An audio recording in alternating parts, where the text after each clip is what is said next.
You're calling from an 847 area code. Who are you? Where are you calling from? Hey, Michael. It's Josh from Chicago. Josh from Chicago. How you doing? Good. And I'm pleased to report that Ahmadinejad watched the Michigan and Michigan State game. He said so on his Twitter. So that's awesome. I wanted to actually call in to debate Jamie. Jamie, how are you? Oh, good. Oh, hello. I'm well, thanks. About something. It was a discussion that you got into on Friday about racism and Can I just, Josh? Can I just before you outline it? Can I ask you a question? Yes. Between a scale of 0 to whole show, how much of the show do you think I watch when I'm not here? -8.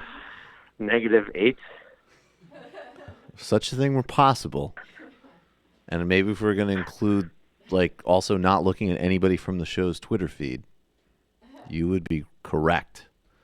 So, and can I? We did just talk. Tuesday, well, Jamie, is there a way, Josh? Wait, coward. is there a way that you could at least bring this, like, have the debate, but bring it forward a little bit and not just recreate a conversation from Friday, so it's a little fresher? Okay. I guess you talked about Richard Ojeda, for example, just now, and about him voting for Trump. And I guess I would say that just blaming, for me, Ojeda. Oh, is that how do you? Ojeda, I think it's Ojeda, right?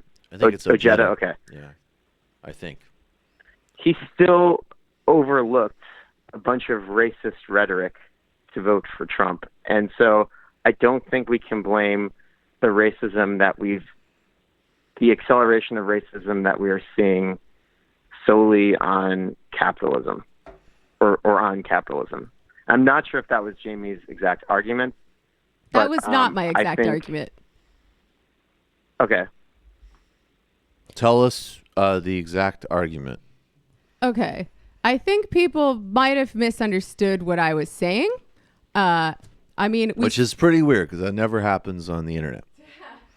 Well, we started out by talking about the motivations of swing voters who voted for Obama and they voted for Trump. Mm-hmm. And basically the caller and Sam and this poll were all saying that it was pretty much just racism that motivated people to do that.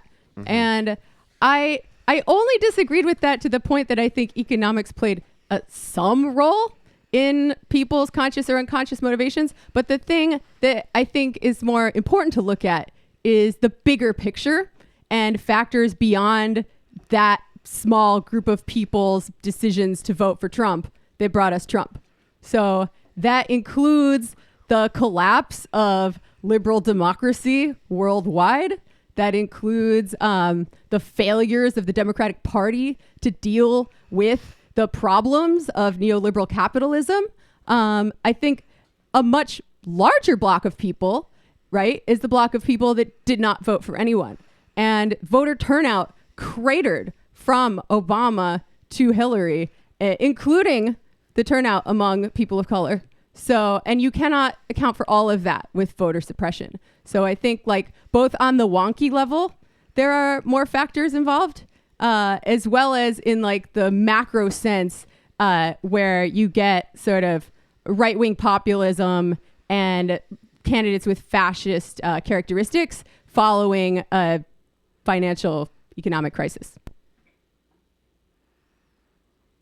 Are you there, Josh? I guess, yeah. Okay, go ahead. I guess I agree with a lot of that, but I would also say that, and especially with the rise of right-wing populism, at least the people who are leading the charge in that sense, I don't think that their motivations or it stems from the economic, or, you know, from the falls of capitalism. I think the falls of capitalism help trigger that and help get some of the people that they want to either vote for them or follow them.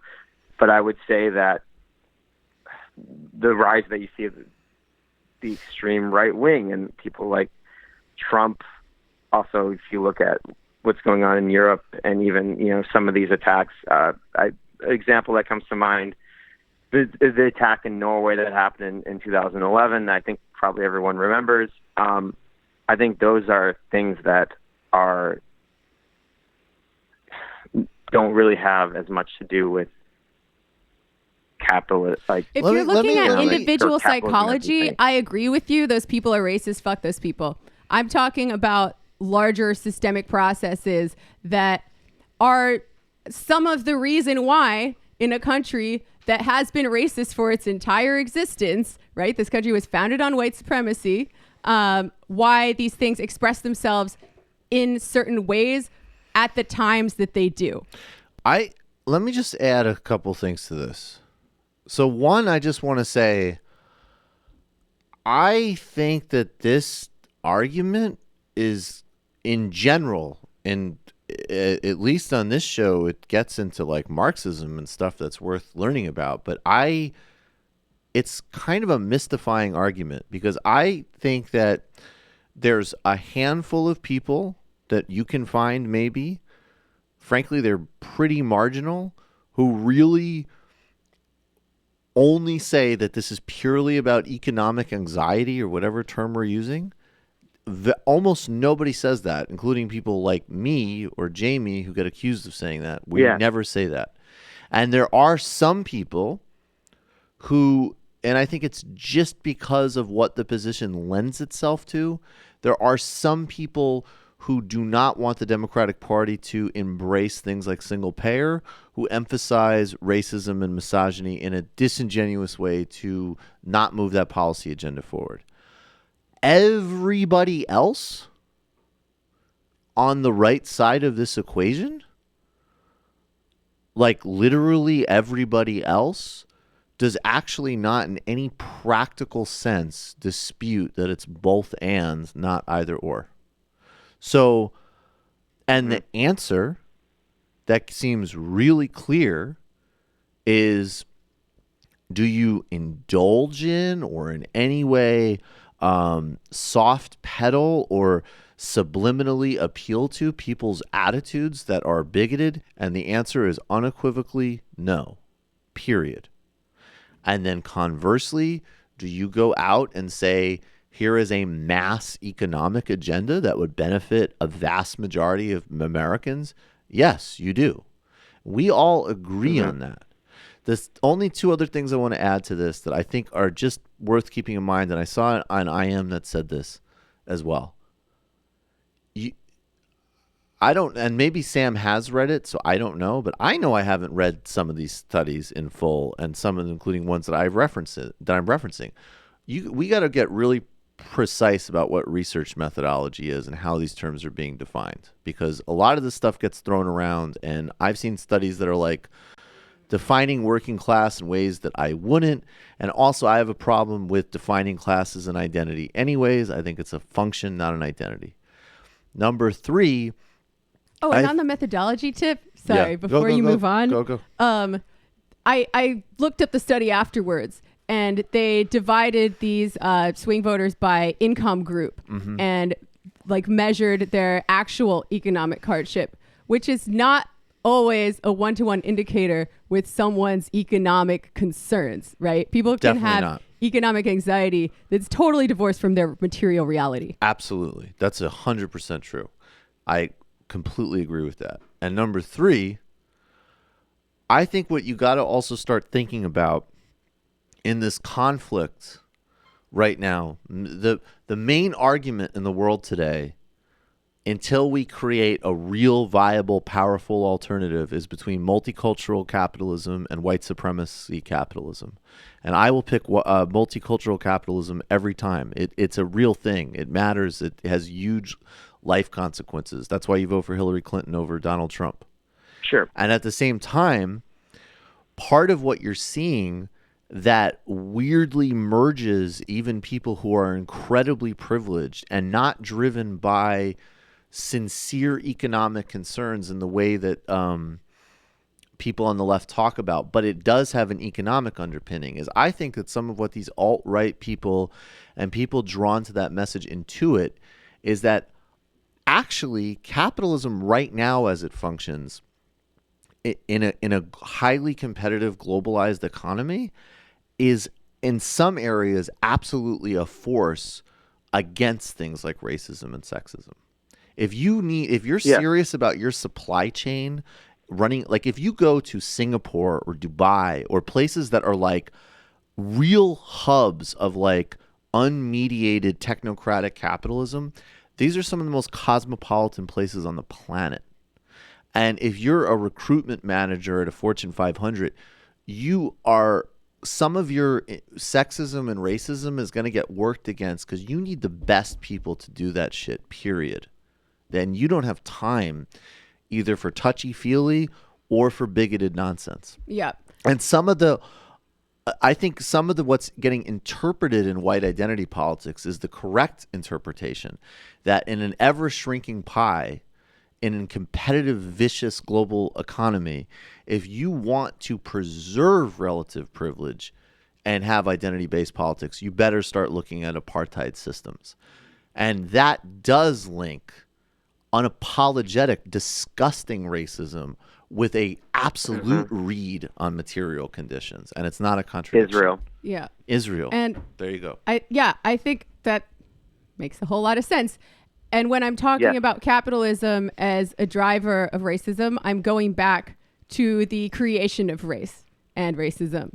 Well, this a lot is of where conditions I have shifted since then. And I don't really want to argue about the creation of race and racism right now, but we can if you want to. Well, I think it precedes capitalism. Like, read Adolf Reed. I read that thing and capitalism. I quoted you, and it doesn't say it starts with capitalism. It says it starts in it's colonial patterns of domination, and then capitalism comes later to accentuate that. Did we have racialized slavery before capitalism? Yes. I really don't think that we did in the way that we have it now. I mean, not now, the way that we had it at the beginning of this country and for many years after, and its effects still linger. I think the 17th and 18th they centuries... didn't have race science before then.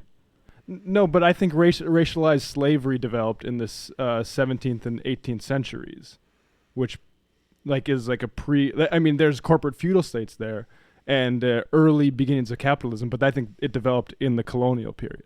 So okay. I think capitalism basically monetized those distinctions, but I don't think it created them. All right, fair enough. I'm going to go back and read it again and see what I think. But I just want to make one more point because I still feel like it might come across like I'm overemphasizing the decisions of individual voters in this. And if anything, I want to de-emphasize them because I think people place too much emphasis on this stuff when they're trying to look at a systemic, some might say dialectic view of history.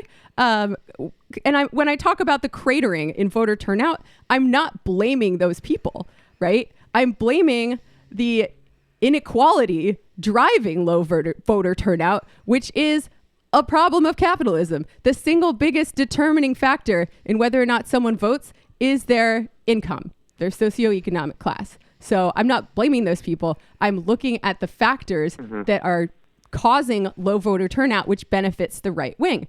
And we've seen it. I mean, there's a fascist about to take power in Brazil. Is that because the majority of people in Brazil support fascism? I don't think so. I mean, Michael can probably speak to that better than me. Well, I think there's parallels. I think there is absolutely a huge surge in support for fascism in Brazil. And you're also talking about a country that ended slavery 70 years after we did. And their oligarchy and their systems of supremacy are profoundly, horrifyingly cruel.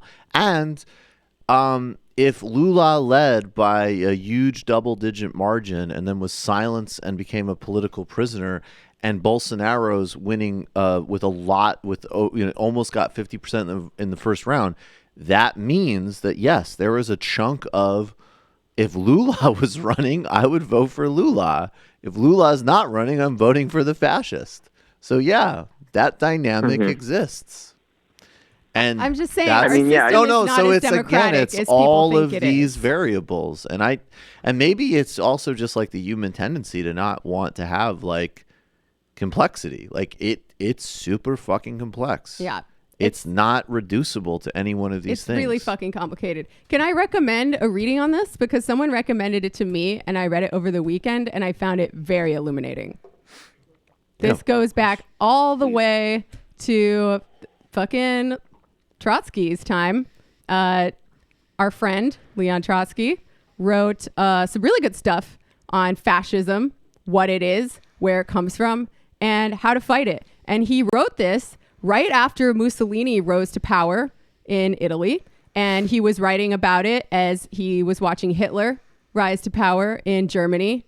And I think he has a really good analysis of A, what fascism even means, and B, how it happens. And there's a lot in there. I think it's probably best to just read the whole thing and then tell me what you think. But basically, you see the petty bourgeoisie, right? Small business owners, sound familiar?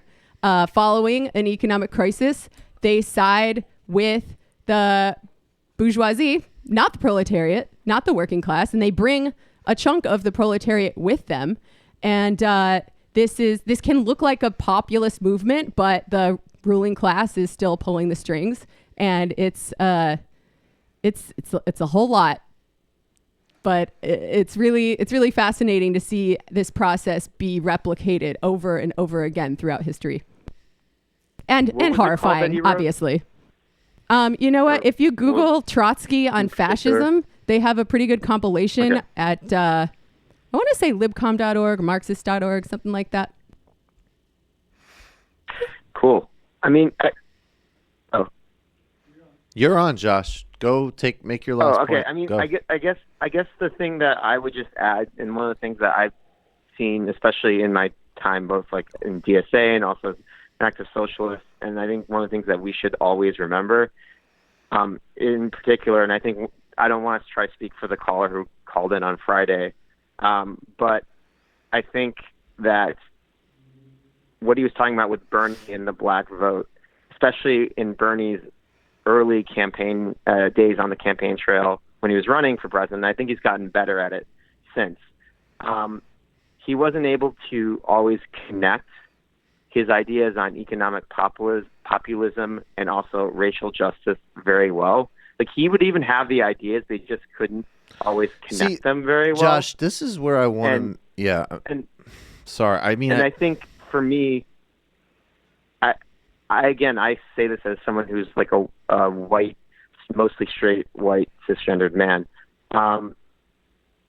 I think there's often times where we just think these economic populist ideas that go along with socialism will, for example, and I don't think, and it sounds like this is what the point that Jamie was trying to make, will just cure racism, and I don't think that is the case. Josh, especially with things that's like definitely police not. brutality. Yeah, but let me just. Just because they helped create racism doesn't mean that they can put that genie back in the bottle now. But- You know what I mean? Like, capitalism had a real role in the creation of race and racism as we know it, as well as gender, by the way. And now it's its own monster that needs to be dealt with on its own terms. Josh, let me just throw three more quick things at you that I think are actually relevant for that, though, too, right? So if you start from the premise that everybody who's serious and thinking about this understands that it's all of the above, it's both and, it's not either or, right? Then you have to get into the distinctions of how we actually, especially when you're talking about, like a presidential campaign, right? So Bernie's a good example because, like, at first when people were going after, when Bernie became a lot better, and we said that Bernie would get better on this show when Black Lives Matter confronted him. And then at a certain point, frankly, like, it just became like, all right, you're just like the same tactic over and over and over again, and it's not being applied to other campaigns, and actually the stances and the policies have actually shifted. So there was, and then the Clinton campaign, did that incredible, disingenuous, like, sort of smearing of Bernie on those issues. Will breaking up the big banks solve racism? Yeah, and all of that bullshit. And then I think yeah. we get to another thing, which is what is the most effective and strategic way of talking about and confronting those issues. And I actually would say, it needs to be go back to Jesse Jackson.